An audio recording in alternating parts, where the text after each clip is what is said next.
Ek is hier so by die registration van die Ironman. It's exciting. Dit is aan die gang. Baie dankie vir almal se ondersteuning. Daar staan my vroutjie, wat gaan my aanloop. En ja, dit is nou Vrydag en ek is nou geregistreer. Môre gaan ek 'n bietjie losmaak. Sondag se event. Baie dankie vir almal se ondersteuning. Baie dankie ook vir almal wat die Aksie Samaritaan Studiefonds ondersteun het en die wat dit nog gaan ondersteun. Baie dankie.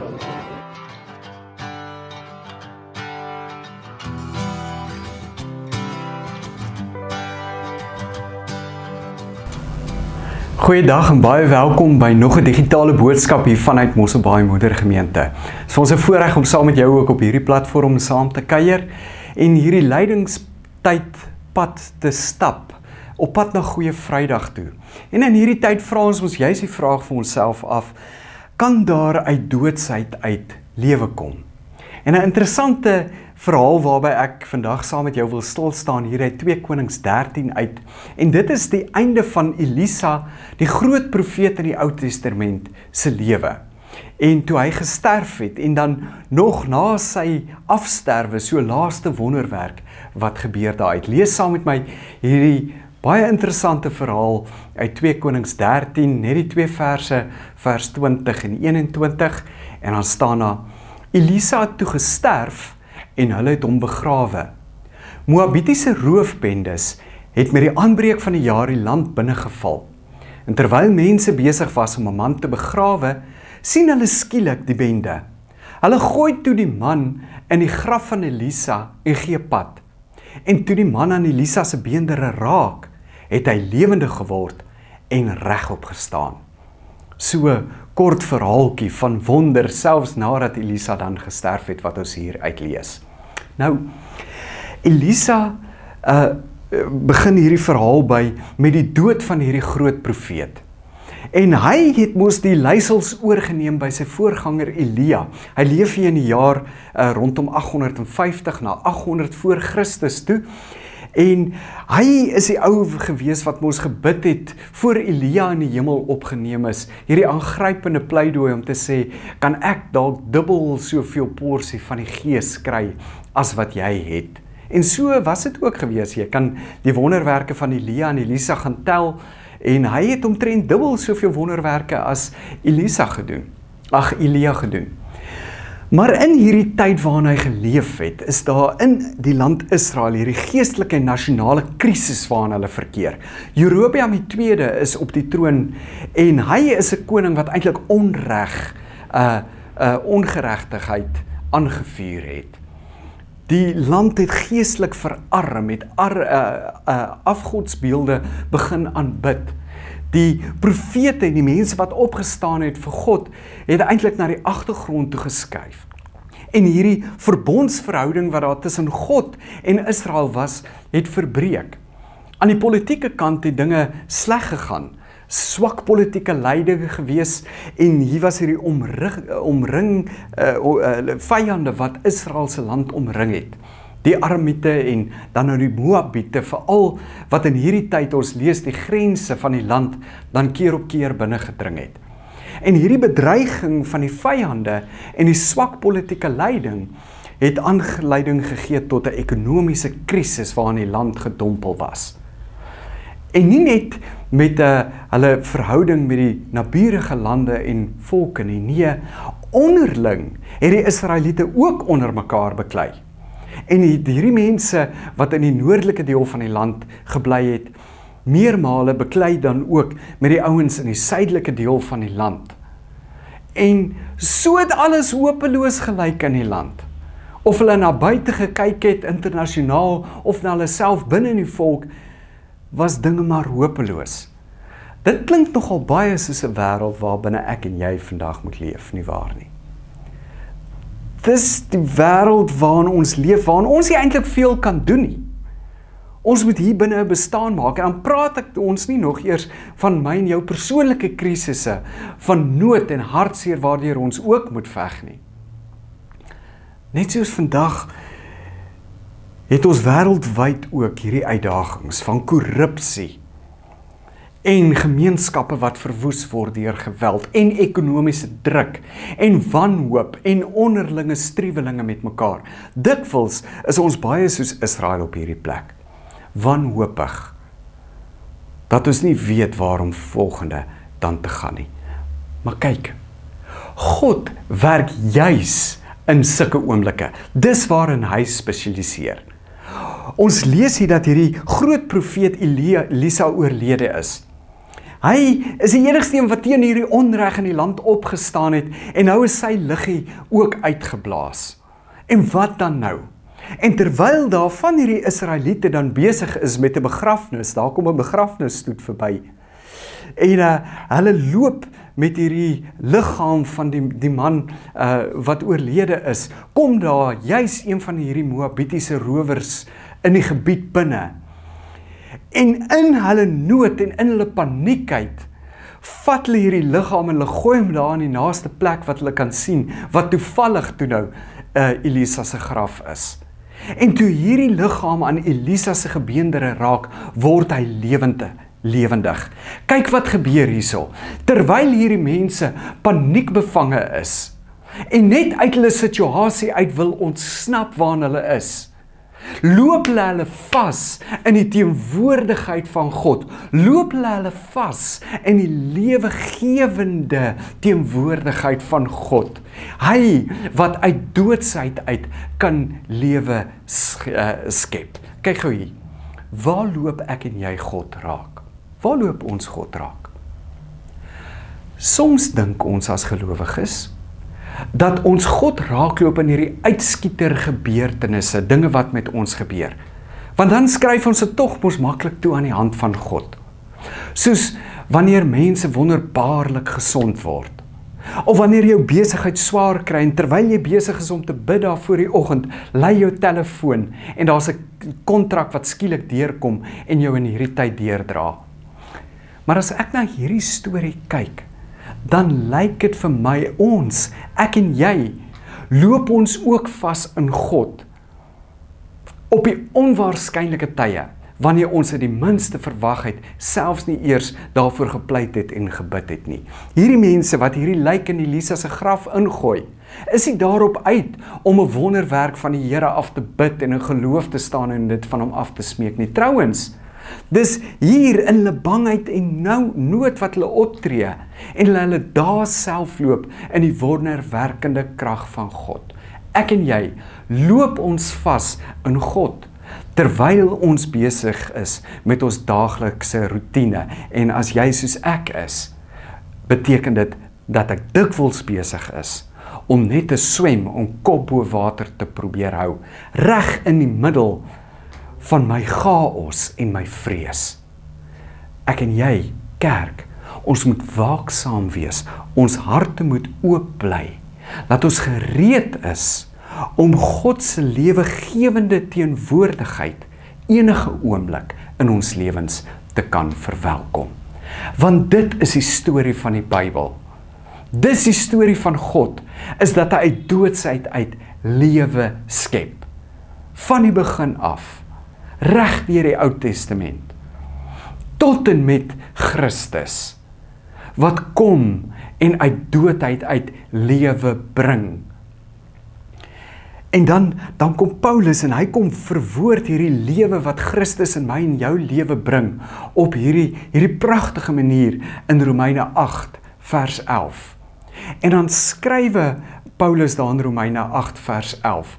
As die gees van hom wat Jesus uit die doodheid opgewek het in julle woon, sal hy wat Christus uit die doodheid opgewek het, ook julle sterflike liggame lewend maak deur sy Gees wat in julle woon. Is dit waar jy nou is? Is dit waar jy jouself bevind dalk op 'n plek van vasgelooptheid, paniekbevangendheid, doodsheid, sleg? Dan moet ons gereed wees om God se teenwoordigheid enige tyd en plek, enige oomblik te kan verwelkom. Laat sy Gees wat in ons opgewek is, ook hierdie liggame, sterflike liggame, sê Paulus daar, van ons kan kom lewend maak deur sy Gees. Terwyl hierdie Israeliete besig is met die begrafnis, en nie juis op soek is eers na 'n onmoontlike wat God moet kom doen nie, dan struikel hulle as ware oor hierdie wonderwerk in hulle haas en ontmoet hulle lewe. Nou wil ek net 'n paar opmerkings ook maak oor hierdie wonderwerke wat ons in ons lewens kan verwag. Want partykeer kyk ons die groot wonder van Christus in ons lewe mis, oordat ons so gefokus is om hierdie wonderwerke van God in ons lewe toe te skryf aan hierdie uitskiet goed wat gebeur. Ons het 'n dame by ons in die gemeente en sy het so 2 of 3 weke terug ook deel van haar getuienis hier so by ons gelewer in haar pad wat sy gewandel het met kanker ook. En ek en sy gesels oor hierdie teksgedeelte hierdie week en sy sê toe by hierdie woorde, sy sê toe, vroeër in haar lewe het sy aan die wonders van God gedink as, dat wanneer ek 'n krisis het, ek hierdie tipe Bybelversie daarby moet lees, en ek dan hierdie tipe gebed daaroor moet bid, en dan as ek my oë net hard genoeg toeknyp en oor sê, ek glo, ek die volgende oggend sal wakker word en opstaan, en dat hierdie probleem of hierdie siekte dan net spoorloos verdwyn het. En sien, sê sy toe vir my, dan maak ons 'n bietjie soos wat Elia op die berg gemaak het. Sy sê toe vir my, onthou jy Elia het God verwag in die donderslae en die rukwinde en die vuur en die aardbewing, maar God was altyd al die tyd in die stilte tussenin. God is in die oorgee. Hy is in die tye wat ek stil en stom geslaan is en nie meer antwoorde nie. Het nie. En toe sê Frida, hierdie dame, toe sê sy vir my, baie keer, as mens glad nie verwag nie, en jy kry terug oor jou krisistyd in jou lewe, dan sien jy God raak. Dan besef jy, daar waar jy hom die minste verwag het, vir haar, op daai bed by onkologie, besig met haar chemo en haar bestraling, was hy daar. En toe sê sy vir my, en weet jy wat? Dis waar die wonder lê. Want teologie het ons ook 'n naam daarvoor, ons noem dit die paradoks van God se teenwoordigheid, of die paradoks van God se werk. Met ander woorde, hoe ek en jy gedink het, God moet 'n wonder doen, sodat ek myself in my eie hart kan verseker dat daar 'n God is, kry ek hom presies op die teenoorgestelde plek. Daar waar ek baie graag wou hê, dat hy die probleem of die siekte net moet laat verdwyn, en dan sal ek weet dat hy God van genesing is, kry ek God hier, reg langs my, in die middel van my krisis en probleem, op die bed by onkologie. Kyk, in die Bybel kry ons nie hierdie ding wat ons baie graag wil hê met moeilike en krisistye moet gebeur in ons lewe nie. Hierdie sentimentele ding wat ons het oor swaar kry en vir mekaar sê dan, ag man, moenie worry daaroor nie, dit is nie so erg nie.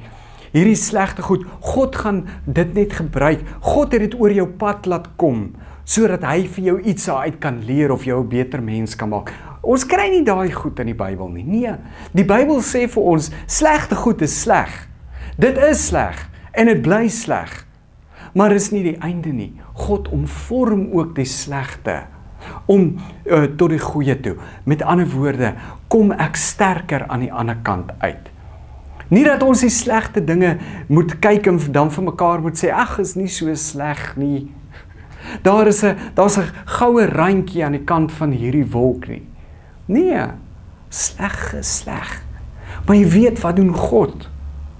God kyk na hierdie sleg in hierdie wêreld en hy so beweeg in medelee vir hierdie sleg in hierdie wêreld. Hierdie donker wat in my is, hierdie boosheid wat my en jou wil kom vernietig. Dat hy kom en hy kom gooi vir Jesus in die middel van ons swaar kry en ons sleg in. Sodat Jesus hierdie boosheid kan kom oorwin. En ek en jy nie vir ewig oorgegee is aan die lot van hierdie boosheid en sleg nie, nee. Maar dat hy 'n einde kom maak aan die boosheid en die sleg deur Jesus Christus. En hierdie boosheid en sleg binne in my en jou ook aan 'n einde kom maak. Sonder om 'n einde te maak aan my en jou. So hoe leef ek en jy dan? Te midde van hierdie moeilikheid. Hoe leef ek en jy daagliks? Daardie versie van Romeine 8 vers 11, dat Jesus ons sterflike liggame kom lewend maak het. Wel die profeet van ouds het alles geleef, Elisa en Elia, en wat hulle gedoen het hulle heeltyd vooruitgewys na Jesus se verlossing toe. Die hele verhaal van die Bybel wys die heeltyd na Jesus se oorwinning op die kruis na toe. En dis hoe ek en jy, die profete van die Nuwe Testament moet leef. Ons lewe ons lewens wat heeltyd wys na die verlossing van Christus toe. Om as profete van hoop op te tree in ons dorp, in ons land, in ons wêreld, waar dinge baie die mekaar lyk. Is nie vir ons om, soos baie mense dink, profeties moet werk, is laat ons net woorde van welvaartheid en pynloosheid oor mekaar moet uitspreek nie. Nee, dit gebeur waar gelowiges die verlossing waarin hulle glo op 'n manier uitleef. Laat ons profeties leef op 'n manier wat heeltyd wys na Christus se kruis toe. Dis profeties leef. Hoekom doen ek en jy? Ek kry die kerk so baie, en met kerk praat ek nou nie van die organisasie nie, ek praat van my en jou, ons is die kerk. Laat ons so baie min teen onreg doen in hierdie wêreld. Hoekom praat jy nie God se woord wanneer jy daar in die tou sit by die lisensiedepartement of in die winkel in die ry staan en jy sien daar's onreg wat teenoor 'n ander persoon gebeur nie? Ek sê hoekom? Jy bly stil oor dat jy nie self geraak word daardeur nie. Dis oor dat jy kan veilig teruggaan en jou deur sluit en jou trelliedor toemaak en jou alarm aansit en rustig slaap. Maar Jesus het nie wanneer daar pyn en onreg was, mense na 'n kant toe geskuif en homself veilig gaan toesluit in die hemel nie. Nee, hy het reg in die middel daarvan ingespring by mense. En dis wat ek en jy moet doen. Dis wat profete van die Nuwe Testament doen. Ons sit nie stil nie, ons bly nie stil nie, ons maak ons monde oop. Ons beweeg ons hande, ons loop met ons voete. Alles op die manier wat Jesus Christus gedoen het. Want dis hoe hy dit reg gekry het, om daardeur die hele wêreld se sonde en boosheid en onreg en donker en pyn en hartseer en verlies aan nuwe lewe te gee. Mag dit so wees vir my en jou. Mag ons besef hoe die Here ons as 'n kerk kom roep om nuwe lewe te gee aan hierdie wêreld. Mag ons kanale word waardeur hierdie lewegewende krag van God in hierdie wêreld invloei. Kom ons bid saam. Here, U skep lewe uit doodsheid uit. En vandag kom ons met ons lewens. Ja, ek dink meer van ons wat vandag na hierdie boodskap luister, se lewens is ook nie op 'n ideale plek nie. En daarom bid ons, Here, ook dat U uit hierdie doodsheid uit, die goed wat ons oorweldig, die donker van ons lewe, ja, selfs ons eie worsteling hier binne in onsself met ons eie boosheid en sleg en sonde, waaraan ons baie dink in hierdie lydingstyd. Dat U daaruit ook sal kom lewe skep. Here, U is die God wat meer doen as wat ons kan bid of dink. En daarom kom ook met U lewegewende krag en kom wek hierdie liggame van ons op. Kom roep dit tot lewe, soos Paulus sê in Romeine 8, sodat ons kan lewe soos U Christus vir ons gewys het.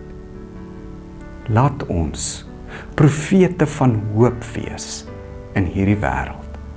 In Jesus naam. Amen. Baie dankie vir almal vir julle wat ook ons bediening hier in Mosselbaai ondersteun en mag die Here se seën met jou wees. Ons sien vir mekaar volgende week weer. Totsiens.